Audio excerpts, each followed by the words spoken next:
बहनों और भाइयों, ये है आज का सरताज की। और उसके बाद बिगुल बजता था और अजीब दास्तां ही, ये कहाँ शुरू कहाँ खत्म जैसा गाना बजा करता था। ये रेडियो की दुनिया की आवाज और उसके अंदाज की विजय का दौर था। जब मैं बच्चा था रेडियो कमेंट्री बहुत ज्यादा सुना करता था और मुझे अच्छे से याद है कि सुशील जी की कमेंट्री हिंदी, शुद्ध हिंदी का पर्याय हुआ करती थी। लेकिन इसके बावजूद मैं यहाँ मिसाल मुरली मनोहर मंजुल की देना चाहता हूँ। अंदाज की विजय कैसे होती है। भारत और श्रीलंका के बीच क्रिकेट टेस्ट मैच चल रहा था, कैंटी में टेस्ट मैच चल रहा था और एक वाइड बॉल हुई जो बहुत ज्यादा वाइड थी। संजय भाई, हरीश जी, ध्यान चाहूंगा कि बहुत ज्यादा वाइड, स्टंप से बहुत दूर मुरली मनोहर जी कमेंट्री कर रहे थे और उन्होंने कहा, और रवि रत्नायके की ये गेंद कैंडी स्टंप से इतनी दूर जितनी कैंडी से दिल्ली। अब जरा सोचिए कि कोई क्यों नहीं रेडियो से चिपका रहेगा। एक दौर ऐसा भी आया जब टेलीविजन पर क्रिकेट का मैच दिखने लगा तो लोग उसके बाजू में रेडियो की कमेंट्री लगा दिया करते थे कि ये सनसनी कायम रहना चाहिए। हम उस दौर से निकल कर आने वाले और उन संस्कारों को भुट्टी में पाने वाले लोग हैं जो जब जसदेव सिंह बोला करते सोशल मीडिया पर अपनी उपस्थिति और अपने फॉलोअर्स को बढ़ा लेने की होड़ जारी है। आपकी आवाज किसी के दिल को छू रही है, आपका अंदाज किसी घर में बैठे हुए बच्चे को उसकी नकल करके इस दिशा में आगे बढ़ने और शुद्ध भाषा बोलने के लिए प्रेरित कर रहा है या नहीं, इस बारे में हम चिंता नहीं करते। मैं उस दौर के बचपन से आता हूँ जब रेडियो के उद्घोषकों को, टेलीविजन के एंकर्स को सुनकर हम मानक भाषा सीखा करते थे। यानी अगर रेडियो पर किसी ने जाहिर बोल दिया है तो हम ये मान लेते थे कि ये ज के नीचे नुक्ता मानक है, किसी से पूछने की जरूरत नहीं है क्योंकि रेडियो और टेलीविजन पर बोला गया है। आज एक अखबार बांटा गया, माफ कीजिएगा, मेरा यहाँ मकसद इल्जाम लगाना नहीं है, पर आज एक अखबार यहाँ बांटा गया जिसके मुख्य पृष्ठ पर, पहले पृष्ठ पर, पहले हेडिंग में गलत नुक्ता लगा हुआ है। मुझे इस बात का इसलिए अफसोस है, नुक्ता इसलिए गलत लगा हुआ है क्योंकि हमारे पूरे सामाजिक दायरे का, पत्रकारिता का इन नुक्तों पर, भाषा की शुद्धता पर बिल्कुल भी यकीन नहीं है। मैं पुणे के एक विश्वविद्यालय में एक व्याख्यान देने के लिए गया तो वहाँ के एक प्रोफेसर ने, हम लोग स्टाफ रूम में कहीं बैठे हुए थे, एक स्टूडेंट को सिर्फ इसलिए डांट दिया कि उसने मराठी भाषा के 3 वाक्य बोले जिसमें 3 अंग्रेजी के शब्द थे। मराठी भाषी कुछ सांस्कृतिक परिवार अपनी भाषाई अस्मिता को इस तरह बचाने की कोशिश करते हैं कि जब अपनी भाषा बोलो तो सिर्फ अपनी भाषा बोलो, उसमें शब्दों की मिलावट न करो। अब ये स्थिति हो गई है कि बिना अंग्रेजी के शब्दों का इस्तेमाल किए जरा हम अपने घर के टीनेज या युवा बच्चों की बात करें, उनकी भाषा की बात करें और उनके वाक्यों को देखें तो आप पाएंगे कि केवल पहला और आखिरी शब्द को हिंदी बोलते हैं, बाकी की चीजें अंग्रेजी बोलते हैं। मेरा प्लान ये है कि आज लंच में मैकडोनाल्ड जाएं तो कैसा रहेगा,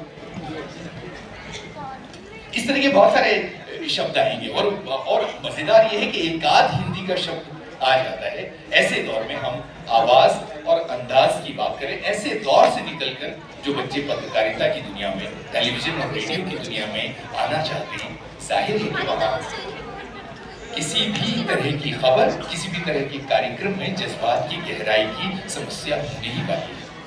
मुझे याद है कि जब रेडियो की दुनिया में एक घटना बहुत जोर देकर बताई जाती है, रेडियो के इतिहास में उसका जिक्र किया जाता है कि जब महात्मा गांधी की हत्या हो गई तो उसका समाचार पढ़ने की जिम्मेदारी दी गई और समाचार वाचक ने, मेलविन डी मेलो, अंग्रेजी में वो समाचार पढ़ रहे थे, उन्होंने पॉज लिया जो रेडियो के इतिहास का सबसे संगीन पॉज माना जाता है। और ये माना जाता है कि कितने थॉटफुल, कितनी ज्यादा गहराई थी उनमें कि उन्होंने जब पॉज लिया तो उन्होंने बोला, राष्ट्रपिता Mahatma Gandhi has been assassinated. वो जो पॉज था, उस पॉज ने पूरे देश को हिलाकर रख दिया था कि क्या हुआ है महात्मा गांधी। ये वो दौर नहीं था जब व्हाट्सएप पर खबरें फैला दी जाती थी या फैल जाती थी। मुझे लगता है कि इस समय सबसे बड़ी जरूरत इस बात की है कि हम अपनी भाषाई अस्मिता, अपने अंदाज की अस्मिता में आक्रामकता से बचें, सहजता और आत्मीयता लाएं।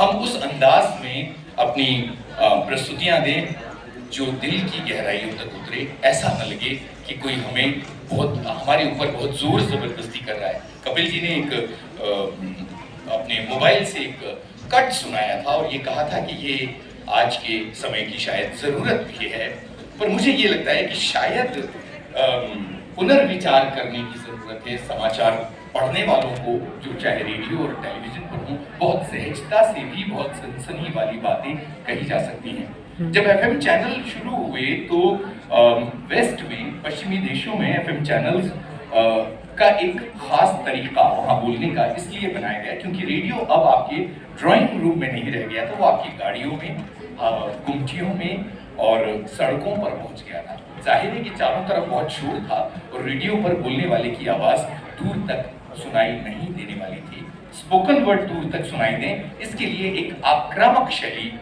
तैयार की गई और एक पिच ऊपर बोलने की शुरुआत हुई। हमने वेस्ट की उस शैली को सीधा पकड़ लिया और हमारे सारे एफएम चैनल उसी तेजी और आक्रामकता से बोलने लगे। और उनके बीच में कुछ बहुत प्यारे दोस्त हमारे एफएम चैनल की दुनिया में हैं जो बहुत मध्यम, आत्मीय, ठहराव के साथ सुंदर बोलते हैं और वो देर तक और दूर तक सुने जाते हैं।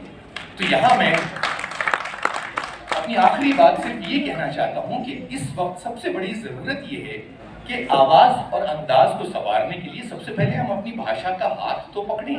हमारे पास बहुत सारे शब्द हों, जरूरत के मुताबिक बोलने के लिए शब्द हों, बहुत जज्बाती समय हो तो हम उसके मुताबिक बोल पाएं, हम अपनी आवाज के साथ वो खेल कर पाएं। बहुत आक्रामक बोलने की स्थिति हो, भारत का विश्व कप का फाइनल हो, तो हम उसके मुताबिक सनसनी उस तरह से पैदा कर पाएं कि ये ना लगे कि हम किसी के सिर पर खड़े हो गए। भाषा में और अंदाज में और संसार में प्रेम बना रहे, आत्मीयता बनी रहे।